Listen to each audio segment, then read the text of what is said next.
Hey guys, Guy78 here. This is episode 2 of the How to Do Damage series, and on this episode, I'm just going to cover sources of different multipliers and something called double dips, which you'll come to realize are extremely broken considering how deep this game's damage formula goes.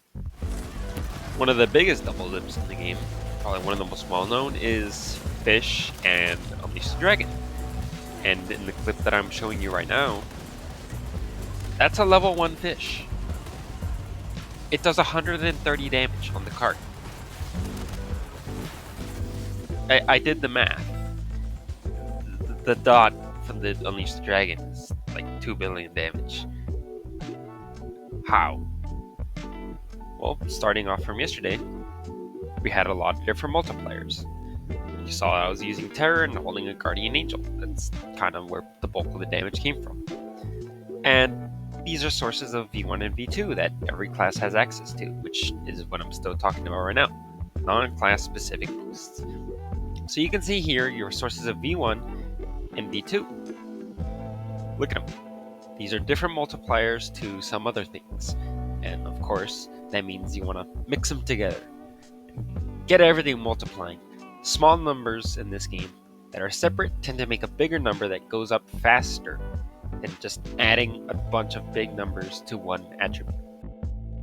Next up, we have some other multipliers. We have gear depuffing. We have a correction, actually. Guardian rank gun damage is bullet damage. It is calculated on hit. It is not scale simple gun damage. Next up, we have skill debuff, which is mostly Harmageddon, but 3 of the 4 characters have access to this multiplier in their skill tree. Not Fla bad. Elemental damage, so your old god, your artifacts, other skills. But the airborne sliding annoying, even though you need to be in offline, you can still get it. This is scale simple weapon damage. It's actually one of the most powerful annoyances in the game, especially if you're playing Zane or Triver or Amara. And then there's critical damage. That's a really funny one, because just for clicking on heads, you get more damage. Who would have thunk it? And finally, every source of amp is just a multiplier. One last multipliers that I'm going to cover is the crit modifier.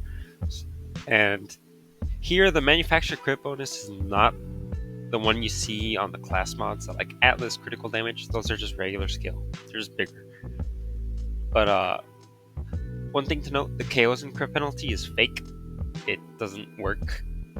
So the gun just does a lot of damage. The monocle has an extra, I think scale simple. So don't worry about post-ad. The only source of post-ad crit I can think of is just Hustler and Flak.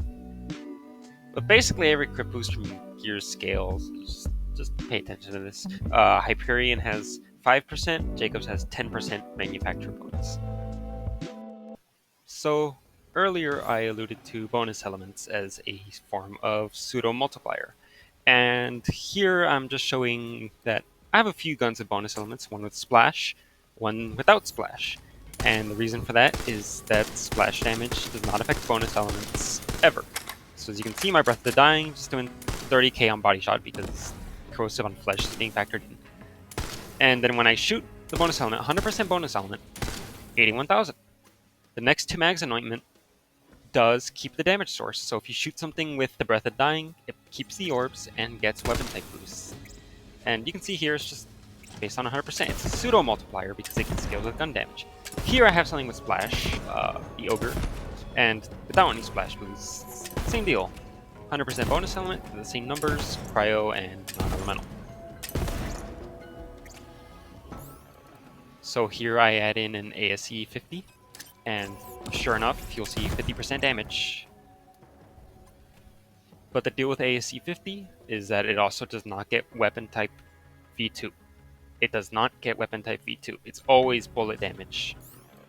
So it gets Guardian rank. And here, when I throw in a splash passive, you can see bonus elements are a little bit nerfed. Next to max gets the weapon type V2, but not the splash. It doesn't go up by the same amount as just the ogre's damage. And then the ASC 50 doesn't change at all. It only gets bullet damage. Here with the Breath of the Dying, excuse me, see 43,000 from the AR damage passive, AR V2, and you can see that the next 2 max also went up. because of the weapon type V2. But look at that, 23,000 on the ASC-50. ASC-50 Rad can steal Breath of the Dying, but also does not get weapon type V2. It's getting gun damage, it's getting elemental and all that, and matchups, but it doesn't get weapon type V2. More specifically, bonus elements are basically calculated like shooting an extra projectile. They work off the damage of the projectile that's spawned, which includes on-spawn bonuses on shot like gun damage, but you can imagine them as being an extra instance of card damage and getting relevant boosts. One note is that you cannot mix ASC 50s of the same element, you gotta make sure they're different. And I was talking about damage sources. So what is a damage source? It's basically what something counts as. It's not the element, that's the damage type. The damage source would be something like skill, grenade, bullet, or specific gun types. And with that being said, that's why ASC 50s do not inherit weapon type damage or some other things. They're always bullet damage, which also means they don't get mayhem scaling from relevant damage sources. However, URAD, Revolter, and Terra Cryo do apply globally and inherit the damage source, so they get proper mayhem scaling. And next to mags also only applies to your gun, but keeps the damage source, so guns like the Breath of the Dying just explode in damage. And that's also why they're kind of like a pseudo multiplier, because they're just based on the gun damage. So you're getting a bonus instance that you can then multiply.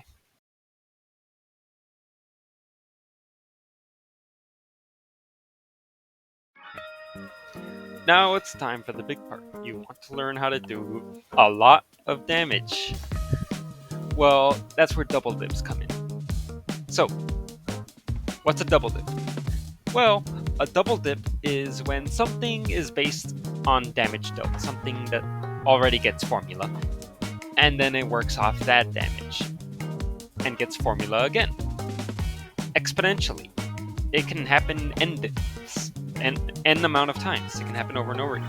And so some examples of this are the Breath of the Dying, the Chaos, and the OPQ system for guns.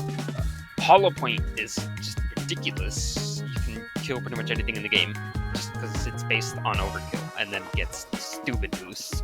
Melee artifacts like the White Elephant, and especially the Unleash the Dragon and Static Charge. I'll show that later. And my favorite is sticky grenades. And I'm about to show you that right now.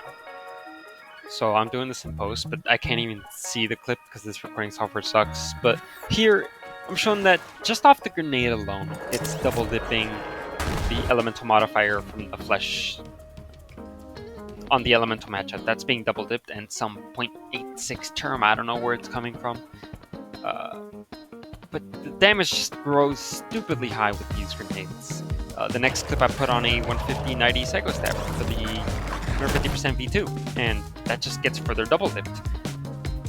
And in fact, the only thing stickies do not double dip is action skill active, because that's V2, the grenade anoint, and on grenade throw, which is also V2, but it doesn't really matter because the Guardian Angel and 150-90 exist, and those get double dipped.